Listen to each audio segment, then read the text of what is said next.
Hello and welcome to the latest Science of Sport podcast. I'm your host Matt Solomon, and today I'm delighted to be joined by Alan Bishop. So Alan is the Director of Sport Performance at the University of Houston's men's basketball team, and he's known for his impressive body composition changes with his athletes during their college years. So who better today to discuss how you can improve your body composition than Alan? So without further ado, it's time to welcome him onto the show. It's a pleasure to have you here. And great to be linking up, man. Thanks for having me. Thank you very much for joining us. So can you give us a quick introduction as to who you are and what you've been up to until now? Yeah, so, my name's Alan Bishop, and I am the Director of Sports Performance for men's basketball at the University of Houston, here in the great nation of Texas, the United States of America. But yeah, man, just, got to start as a student athlete and was actually a football student athlete, got done playing and carved out a niche, that's kind of gone down a winding path down this basketball road, but, started out at a really small school called Southern Utah University, went to another small school called University of Texas, Arlington. Had a chance to coach at my alma mater, which was Utah State University, and then back in Texas again, and working at University of Houston, just finished up year 6, and, just trying to find ways to stay fresh and keep winning games. Awesome. And how big is University of Houston? Because obviously there's going to be people like me from Europe who are like, lots of different names. Houston, big city, I get it, but like, what's going on there? I don't know the exact number, but I've got to think our enrollment is probably 40 to 50,000 students. So pretty big size. It's not small. Yeah. So it's a reasonably sized city in itself. Yeah. So. Awesome. So you're well known for the way that you can transform athletes, right? So you get that whole body composition change from skinny, tall guy to relatively large, let's say stacked, but like muscular human being. Like what brings that on? Like why do athletes need that change from kind of lanky individual who maybe doesn't have that much control over their limbs through to tall, big, and athletic?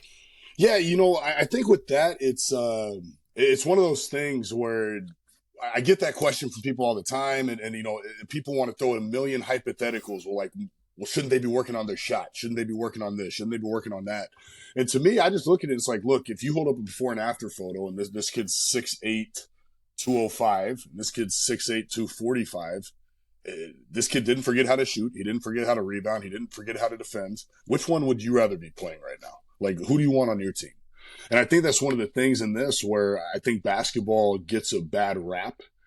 A lot of these kids' body types are not built for the weight room. They're really, really long limbs. I've given the example to a few people. We got a freshman coming in. So a kid in high school, he's coming in next year. He's 6'6", standing barefoot, and he's got a 7'6" wingspan. So he's plus 12 on his wingspan to height. And that's how we recruit. Everyone recruits a little bit different. Well, we recruit length.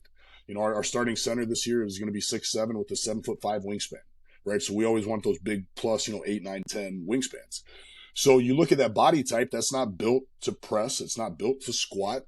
So then you got to get a little bit creative. And, that's, I think that's one of the things that I've kind of spent my whole life growing up in gyms and weight rooms. And, my dad was in the military, and I was about 10 years old the first time I snuck into a weight room on the military base. So, kept that rolling all the way up through high school. And, I played football in Texas for 2 years, football in Alabama for 2 years. So you just really get a background in how to train, because those are 2 states where we had weight rooms and coaches dedicated to training us.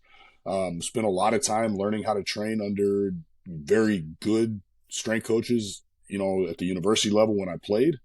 And I do think I've got a unique mindset with it where I do like drawing from all disciplines. I think there's things, I'm not a bodybuilder coach, but we are building bodies, right? So maybe there are some really good things that we can take from that hypertrophy world of bodybuilding. Maybe different time under tension elements, maybe different set and rep schemes, training modalities.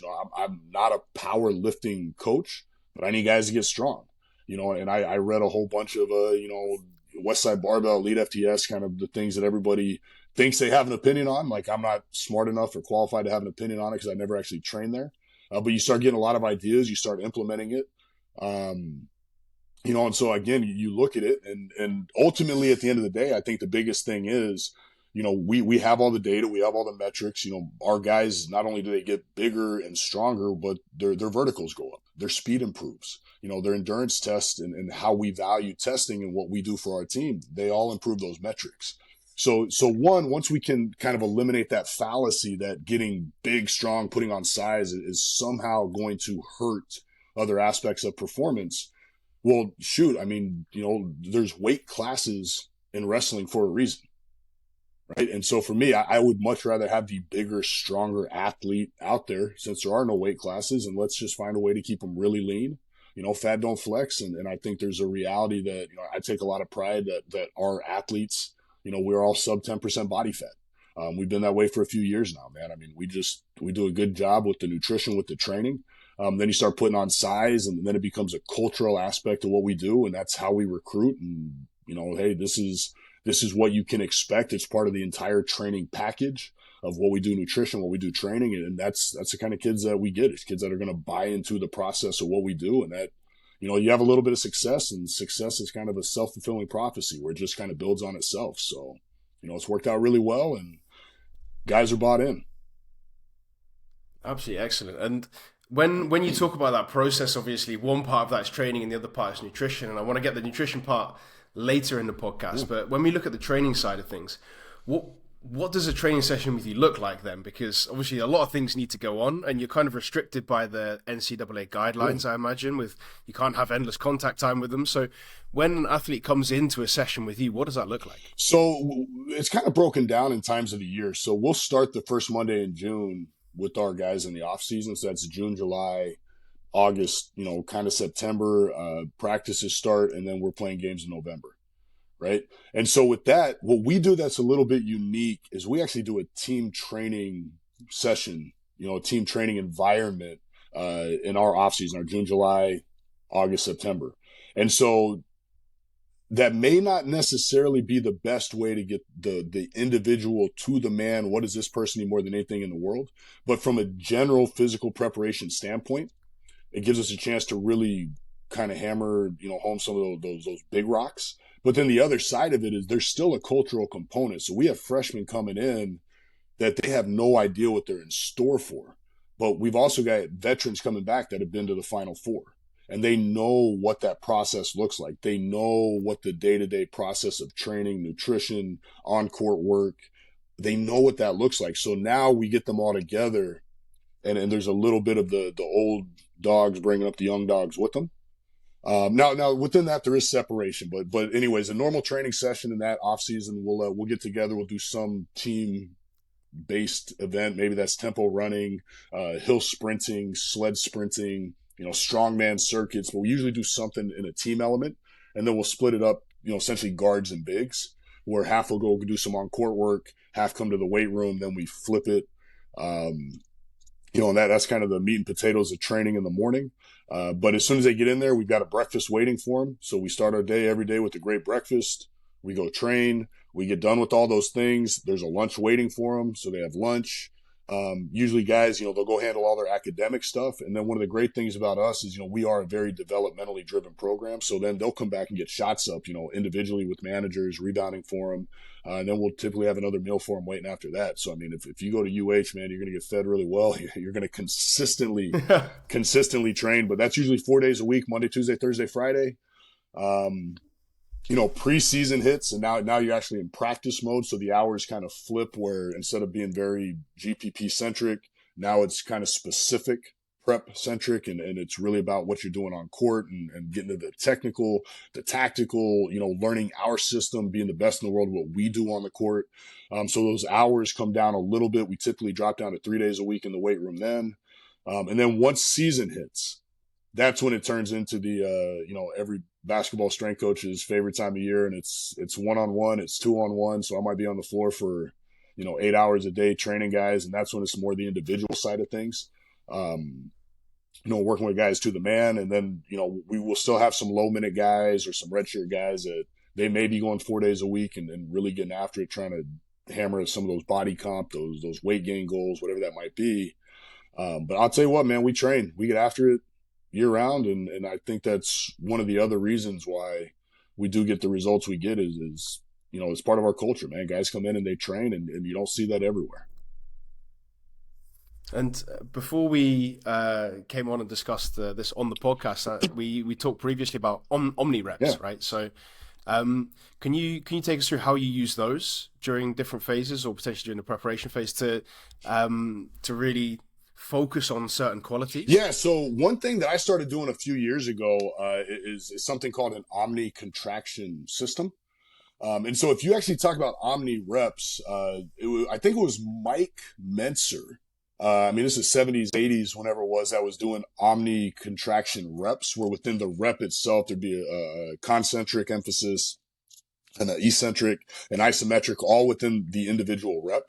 What I do within the system that I run in our off season, okay, this is not what we do in the in season, but in our off season, we'll dedicate a day to eccentrics.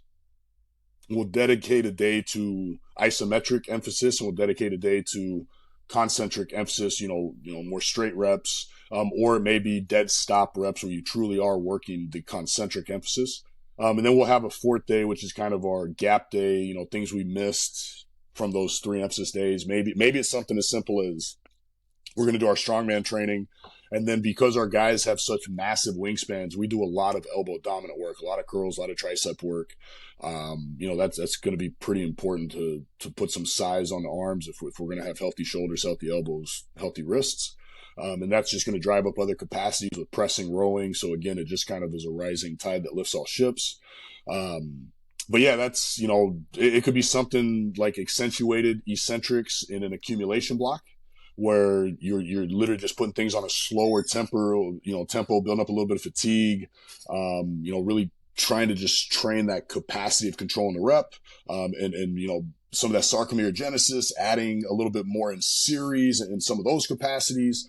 Isometric work, it could be something within the warm up, maybe we're doing Copenhagen planks, maybe we're doing, different rear iso neck work.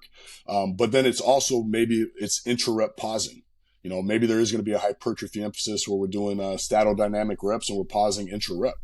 Maybe we're doing isodynamic, where you're doing an iso rep to begin and then getting into the dynamic work, right? I mean, so there's a lot of different ways to kind of carry out the methodology of it.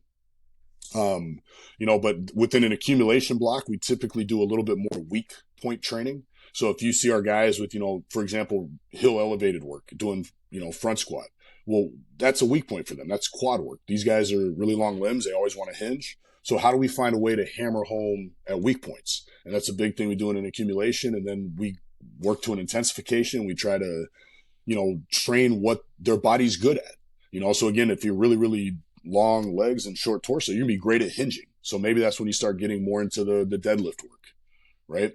And not saying you ever shelf anything. Obviously, good training is being able to build off of things and kind of know when to hit the gas and tap the brakes. But we'll toggle back and forth between accumulation, intensification. I'm not really a big fan of, linear periodization model. It's all kind of an emphasized concurrent model, because no matter what you think you're doing in the weight room, there's still plyometrics on the floor. There's still a conditioning aspect. There's still a whole lot more things going on. So, I mean, there's a whole lot going on, man. If we're in intensification, we're doing a whole lot of overloaded eccentrics with weight releasers. We'll do overcoming isometrics, pulling into racks. I mean, there's a lot of things we're doing that are, I think, really good training. But I think one of the cornerstones is we're really good with range of motion. I never want to sacrifice range for load. I think we do a really good job with technical proficiency. Show me somebody who cheats technique and I'll show you someone who's going to get injured. Maybe not today, but what if they get injured in 3 years at the peak of their earning potential in the NBA, right? And so to me, I think there's just so many boxes to check. But within an omni contraction method, it's, everyone wants to ask, is it triphasic? It's not a knock on triphasic. It is just there's way more different than in common. But it's a daily contraction emphasis, and we'll run that for, like I said, June, July, August, September. And once we actually get going, it more resembles like a tier system. Once we kind of hit our in season, if you're familiar with the Joe Ken tier system, it's not quite that. We all got our little takes on everything, but it probably more resembles that once the year gets going, the season gets going. And can you take us through what that involves then? Yeah, so really you start breaking it up into your days. You'll it's a total body training emphasis. So you'll say, hey, day one, you'll start the day with the big, tier one emphasis of like a total body lift. So maybe that's a snatch, right? Then you'll go to a lower body emphasis. Maybe that's a front squat. Then you go to an upper body emphasis. So instead of emphasizing contraction, you emphasize by total, lower, upper, and then and then it'll be a total and a lower, right? So you might have 5 big heavy hitters that day. Then the next day you'll start with your A1, will be a lower body emphasis, then an upper, then a total. And really those top tiers, those are your big meat and potatoes, your squats, your bench presses, your Olympic work. Whereas if you're on that fifth exercise, that may be, single leg RDL. That might be single arm pressing. So it's just a way to organize training. There's no really magic formula. It's just being very organized, being very intent driven, being very technically proficient. But yeah, I mean, I'd say that's probably the two biggest things is, it's a lot of attention to detail, a lot of intent into the bar. And then again, man, I know we talked about it, we'll say get to it later, but I do think one of the things we do better than anybody is finding a way to implement the nutrition within it to then complement the training. There's periodization to our nutrition, but I think we just do some things, a lot of folks don't, that enhances, our results because we're so consistent with it. Let's get on to Yeah. that. So I want to hear what you do that other people don't do, but I want to hear that in just a second. Firstly, I want to frame that with a little introduction as to why athletes should be doing that nutrition side of things optimally, and then what they need to be consuming, right? So I think there's a little bit like everyone knows you need a bit of protein after your workout. That's logical. Everyone should, I think, know that by now. But like, why should athletes be doing this, and what should they be doing? Okay, so man, all right. So again, man, you can get a PhD in nutrition. So let's carve it down. And I want you to summarize that in 2 30-second clips, Yep. please. Thank you very much. So let's carve that down to a 30-second dissertation. All right. So look at so protein, for example. I think one of the things that I have a somewhat unique understanding in is that there's the best way to do something, and then there's the best way to do with what you got, right? And so for me, we got to let's take protein, for example. If you say, what is the most important aspect of protein consumption? Is it the timing of it? You said post-training. Is it the quality of it? Is it your total daily intake? You can say those things. Well, one, the most important thing, bar none, is your total daily intake, right? Because if you were to say, no, the most important thing is timing, well, let's say you take a protein shake right after you train, but you don't have any other protein during the day, you're not going to get the results you want. Okay. So for us, I got to look at it and say that the most important thing is going to be the total daily intake. It doesn't mean the other two aren't important, but that's the most important. To me, the second one is actually going to be the quality, right? And so the easiest way I can explain it is if I give you the option, are you going to feed your child 200 grams of protein from grass-fed steak or 200 grams of protein from hot dogs? You don't got to answer it out loud, but if you say hot dogs, go hire a way better RD than you, okay? But then the other one is going to be timing. Timing is important, but timing is negated if the other things are not in place. So for me, for example, I can bring guys in and say, hey, we got weight gain guys. We're going to come in and get 60 grams of protein at breakfast. Then we're going to have a training session. And in that training session, we may do 20 to 30 grams intra just because we're trying to get it in your system. Not saying that's the best timing, but we're just trying to get it in your system. Then we maybe go 50 grams post. Well, if you go 50 plus 30, that's 80. You may say, oh, that's way too much. But hey, we only have a certain number of exposures. So we got 80 grams there. We got 50 at breakfast. What's the math there? 130. So then we're going to bring them back at lunch. We're going to get another 60 grams. So now you're up to 190 by noon. And now all I need from you is, hey, once you get done with your shots after, come get one more protein shake. So now you're at 240. And now we're playing with house money for dinner, right? And so we can be consistent with that, knowing that your total is the most important. But if we don't take advantage of when we actually have exposure to them, I mean, then you're just kind of hoping, right? And so that's actually why I like being an early morning team. because we can wake up, we can hammer these things out, and at least you may fall asleep, take a nap, but you're still going to wake up and eat dinner. If we're a start at 1 in the afternoon team, well, some of those guys are waking up at 11 a.m., rolling in on an empty stomach, and the first time you see them is at 1 o'clock. Well, how much protein are they really going to get between then and going to bed? Right. So I think you kind of get asked backwards on that when you become an afternoon team. So I am a firm believer, if you can do it, be a morning team. Okay. But that's just protein though. Right. And we can do that with, carbs, fats, and blah, blah. Sorry, go ahead.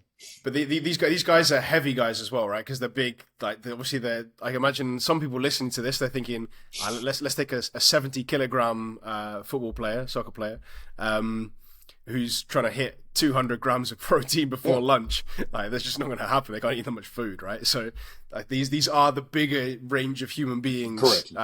Eating a lot of food to fuel that body, right?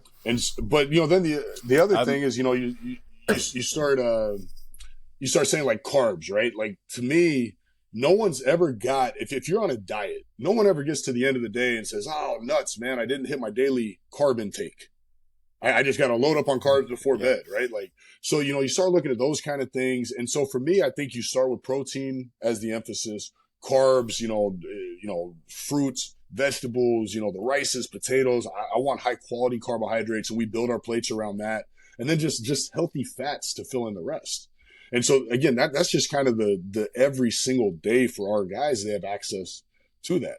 But I really think and that's what I think most people mess up is one, let's say that you are a body comp where you need to drop a few pounds.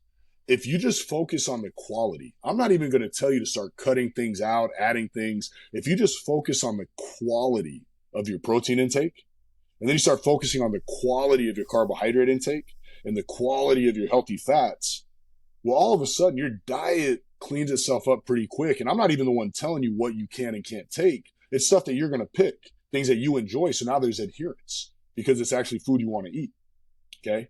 But there's also a great underlying reality that I also work with guys that can eat cotton candy for breakfast and still have a six-pack. Like, so I do have some genetic anomalies, not everybody, but most of them. But I'll tell you this one, I really think where we really separate ourselves here at UH is one unique thing about Houston. Okay. Houston has surpassed Biloxi, Mississippi as the fattest city in America. Okay, and I don't know. That's impressive, right? Because our conception of Europeans of you guys is like, you are not small. Well, generally, you know what? I'll take that as a compliment because I'm trying to be. You're jacked. That's different. But like, just like the images of people rolling around in mobility scooters because they're too fat to walk around the fucking supermarket. Or something. Well, thank you for calling me Jack. All the right things to say, man. But you're filling up the screen, mate. I look like I'm filling up like half of the screen now. You're just taking the whole thing up. You need a widescreen camera. It's on purpose. I zoomed in a certain way. But you go to Houston and Biloxi, right? Well, I don't know if you knew this, but USA, we were surpassed by Mexico a number of years ago. And we took back the crown. So Mexico had but we are, so let's just go to Houston, right? And I promise there's a point to this. It's kind of funny.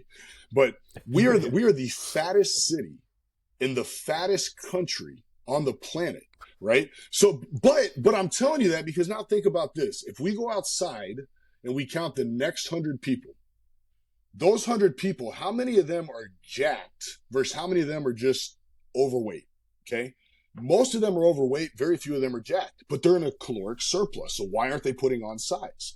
Okay. So now you get into it where you say, look, a calorie is a calorie. And yes, I understand. It's a measurement of energy. And I get that, but all calories are not created equal. Okay. And I can go back to the quality side of things. You eating hot dogs, you eating steak. Okay. So if you're just strictly talking about a number on a scale, yeah, your caloric intake is going to impact that. But if you care about the composition, the quality, you care about how that number looks. Okay. Well, the quality of what you eat matters. But the other big one is here in the US, and I can't speak worldwide, but I'm assuming there's going to be a lot of the same things seen worldwide, is if you look at the actual blood panels, let's go to those same 100 people that just walked by the door outside my office. If we ran a blood panel on those same people, so we have a blood panel and then we have a calorie panel. How many of them are calorically deficient? The answer is zero. None of them are calorically deficient.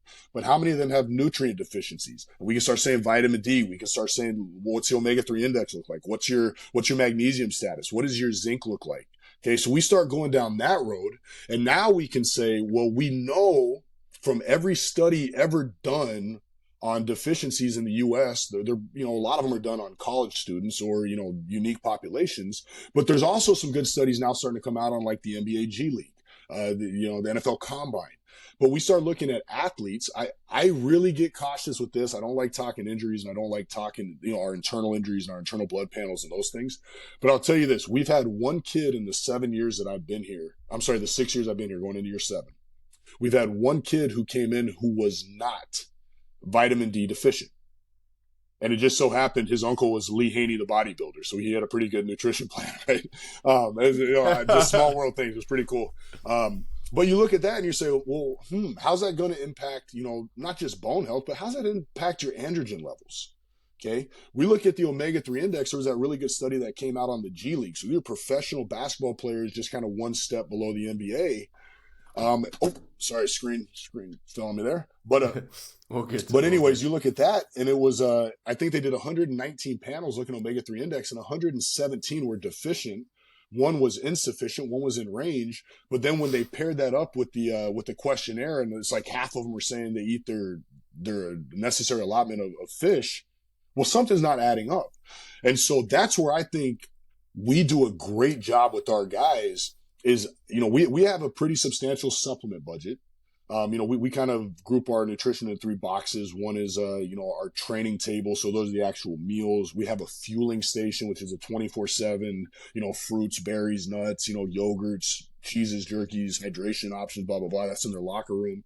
But then we have a supplementation budget, and I mean we're looking at collagen loading pre-training. We're looking at omega-3. We're looking at vitamin D. We're looking at magnesium. We're looking at zinc. We got multivitamins. We've got, fruit and green powders. We got everything you need to positively impact a blood panel, because once you clean up micronutrient deficiencies and you're sub 10% body fat, and that's just a kind of a goal. I know it can be a little more individualized with different, circumstances. But if you're lean, you've got a good blood panel, you've got great access to nutrition, you're going to respond really, really well to the nutrition, and you're going to respond better to the training. Whereas you have a lot of things, that I disagree with it. I understand sometimes you just need some quick calories. But again, we talked about the 100 people walking by in Houston, Texas. 0 of them are, macronutrient deficient. But if we're talking about putting on size, there's not a magic bubble over the Houston basketball practice facility where calories just can't get in. How come we can't gain weight? Maybe we should be looking at cleaning up other things while we're putting this size on, right? It's obviously going to be a process, but if the answer is we're going to eat more peanut butter and jelly sandwiches with chocolate milk because that's high calorie, they already got that when they ran through Chick-fil-A and ordered a large sweet tea with the fries and 2 chicken sandwiches. Trust me, the calories aren't the problem. Maybe we got to deep dive and be a little bit more pragmatic in our approach to how we address body comp with our athletes. And so to me, that's where I think we do a good job carving out a niche for ourselves here at UH and how we can help these athletes with their body comp goals. I think that's super interesting. And before we wrap up, I wanted to get a quick case study from you. So can you talk us through how you've done all of this with an athlete before? So maybe just walk us through that process of coming in potentially year 1, getting all this great nutrition, getting those workouts in, and coming through all the way through to year potentially 3 or 4, where they're a fully grown athlete, where they're grown up and they're ready to make a step. I don't necessarily want to give you one specific example, but we've had we have a kid named, like, for example, we have a kid named Marcus Sasser. Marcus Sasser came in, couldn't even get through the warm-up, couldn't get through a day of conditioning. The guy was laying on the ground looking off into like freaking Guatemala. He had no idea where he was just staring off into outer space, right? Well, Marcus Sasser was a first-team All-American this year. And so I'm not going to say it's because of the training and the conditioning. That dude worked his freaking face off. But he had the right infrastructure, the right system around him that, you're a top 300 player. Those dudes don't get drafted, but he's ranked in the 300 coming out of high school. Can't even get through conditioning when he gets here. We actually, with him, it was unique because we got his body weight up and then we had to drop it back down because when he got up to like 202 at 6'1", he wasn't quite what we wanted him to be. So we dropped him down and his new goal weight was 192. And he played at that week after week after week, like clockwork at 192. And that's where he was the best version of himself. But he's going to get drafted. He has a good chance to sneak up into the first round. He may fall to early second, but he's going to be drafted. He was a first team All-American. I was working football at Utah State with a guy by the name of Dave Scholes. Dave Scholes has kind of been the biggest mentor impact on my coaching career of anywhere I've been. But we had a walk-on go to the NFL. I mean, so you have these processes in place where you can take a kid, and as long as they're willing to work, and that's the biggest caveat in all of this, we have everything in place. If you just come in and work your freaking face off, you're gonna have an opportunity to become the best version of yourself. And we talked about it before we got on. For me, the best version of myself was playing Division I football. It wasn't the NFL. That I just wasn't good enough for that. That's fine. Doesn't make me a bad person. I'm a bad person for other reasons, right? But there's a whole list of other shit. But you know what I'm saying. But so it doesn't make you a bad person if you don't go to the NBA, if you don't go to the NFL. If you can still work hard and take a lot of pride in the fact that you still became the best version of yourself. But that can be a scholarship guy here at UH with basketball. That can be a walk-on player, at Utah State. That can be a lot of different things.